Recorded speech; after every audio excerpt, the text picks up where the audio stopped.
succulent, sexy, gorgeous human. Welcome to Practice Intimacy. This is the place to be to learn all about love, sex, and how to have the best relationships you possibly can. My name is Jamie Lynn Beulah. I'm a marriage and family therapist, and today we are talking about that wonderful subject, feelings. So many people do not like experiencing feelings because it's a mixed bag what you're going to get. Some days you might be in total bliss and happiness where everything's flowing smoothly, you're excited, you're joyful, you want to be engaged and playful with the rest of life. Awesome. And then the next day, maybe you feel anxious or depressed or angry or jealous or humiliated. Not so great. And so often whenever I talk to people, especially folks in my practice, because they're experiencing some kind of pain, otherwise they wouldn't be in therapy, the way that they want to, or at least the system, this is for most people, the way that the system wants to deal with the unpleasant feelings is by getting rid of them. I would like to not feel this anymore. What can we do to make that happen? And here's the thing. One, it is not possible to turn off only some of your feelings. If you turn off the unpleasant, you're going to turn off the pleasant too. A life without feelings is everything gets turned down and dampened, not just the unpleasant stuff. And so one, it's not possible to shut off only the unpleasant feelings. And two, I would argue that you shouldn't want to, because there's really important information in there for you. And when you learn how to listen to it, your life will transform. So, what we're going to talk about today, there's a handful of things we'll cover. First is, why do feelings get such a bad rap? Because in our culture, we are kind of feeling intolerant, or at least whenever it comes to unpleasant feelings, we are intolerant towards those and want to just get rid of them rather than making space for them. And then what we'll cover is, what exactly are feelings? And why does it matter to listen to them? Why is that important? And then finally, we'll get into what you can actually do to start listening to your feelings a little bit better if you lean towards wanting to avoid them, wanting to ignore them, wanting to turn them off, which is a lot of people. And so let's start there. Why do feelings, unpleasant feelings in particular, why do they get such a bad rap? There's the obvious reason that animals are built to seek pleasure and avoid pain. And so naturally built into our DNA is the desire to avoid anything that's uncomfortable. And so that's just a natural part of why feelings are not fully accepted in this culture. But then I would also argue that another reason, a bigger reason that feelings are not accepted in our culture is because we live in a patriarchal society that for thousands of years has said that feelings are weak, are feminine, are hysterical and illogical and unacceptable ways to interact with the world. And so there's this underlying current in all of us that says if you feel that means you are feminine and weak and illogical, and if you are those things, that means you are not good. So there's also a social, cultural incentive to not feel your feelings. Because if you were to feel them, then you would be potentially looked down on or shamed. And so let's dig into those beliefs a little bit. The patriarchal value says that feelings are frivolous, useless things that cause women to be hysterical and over-emotional. But what are they really? What are feelings?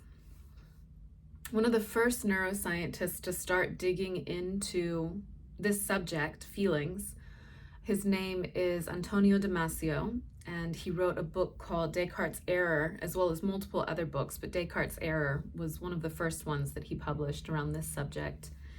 And I believe it was in the early 90s that he first started publishing his work, but he was doing research into what exactly are feelings.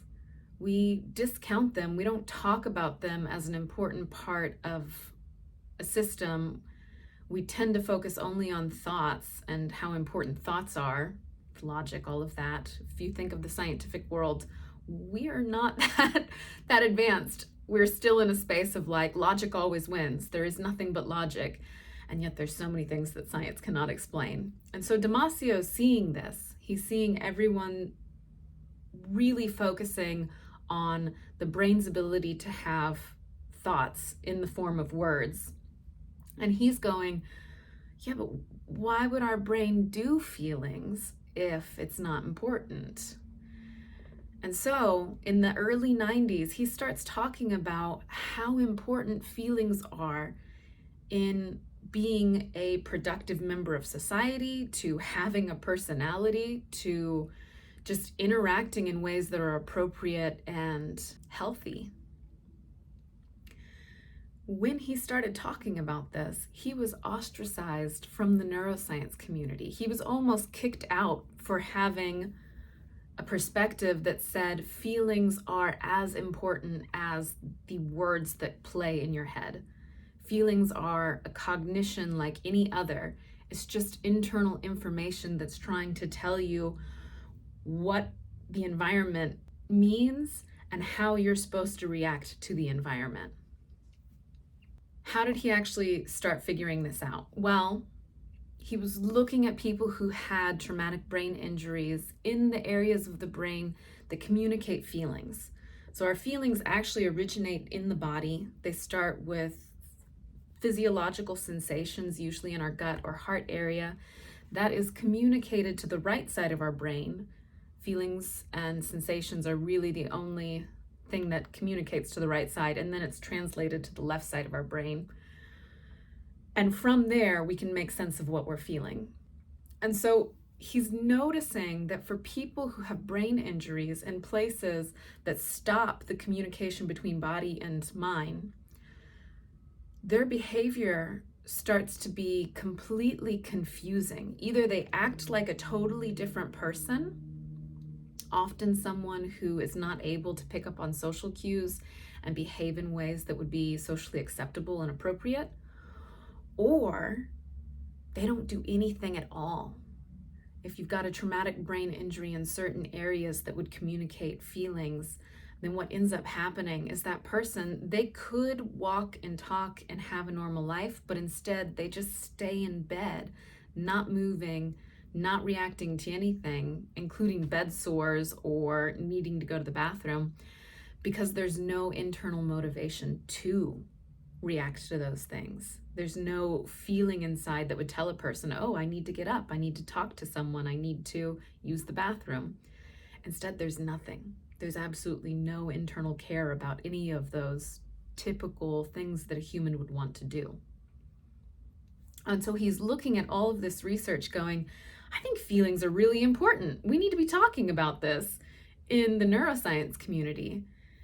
And thank goodness he kept pushing that idea and kept writing books and doing research. And now we know that feelings are an important part of cognition, and they're actually much faster than our cognitive brain. So feelings happen in about a 12th to an 1/8 of a second, whereas thoughts with language take about 3 to 10 seconds.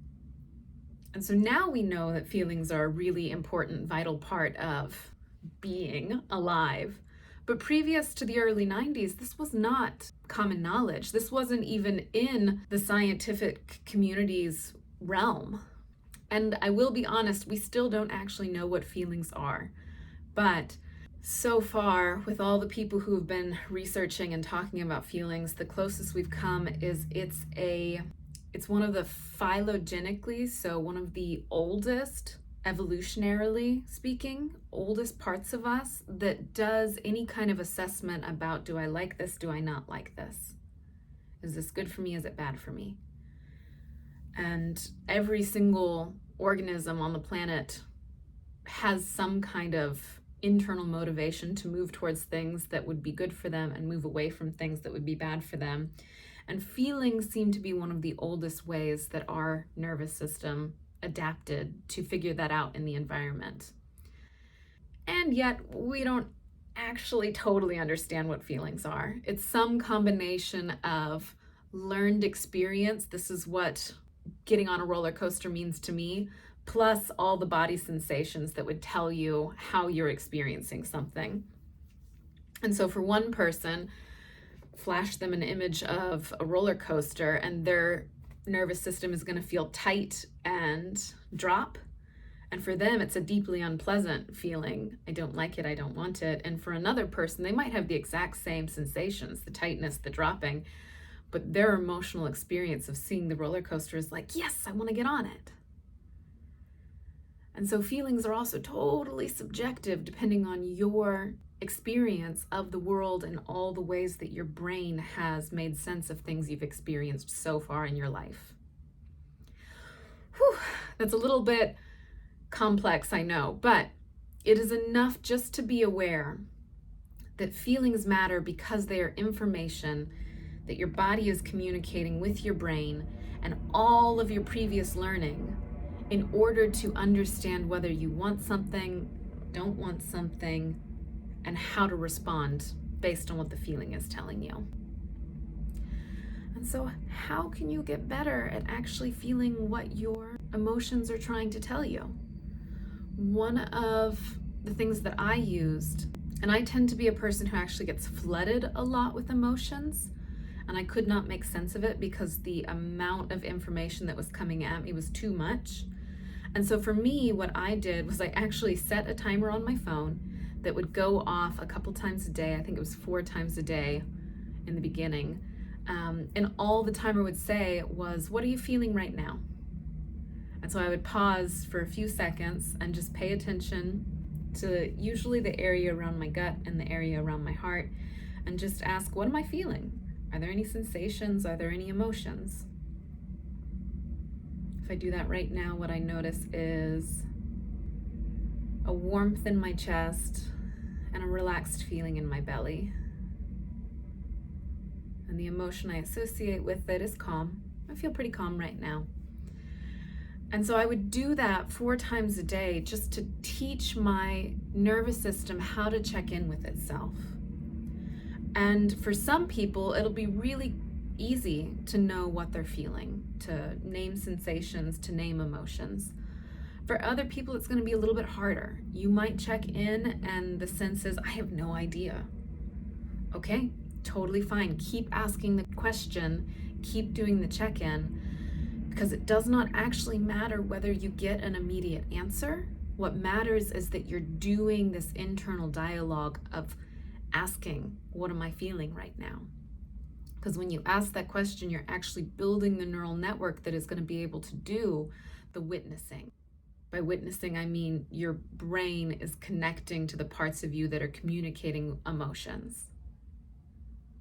All of us, for the most part, unless you've had a traumatic brain injury or something like that, all of us have the internal anatomy, the structures to feel our feelings, but you might not have blood and electricity running through those wires as quickly as another person.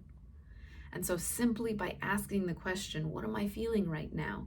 You are sending blood and electricity to that part of your brain that will do the watching and the understanding of what you're feeling at any given moment. Okay, that was a lot of info. I hope that you enjoyed this video. Leave me comments, tell me what it was like for you. You may still be thinking to yourself, ew, feelings, I don't want them. Okay, totally fine.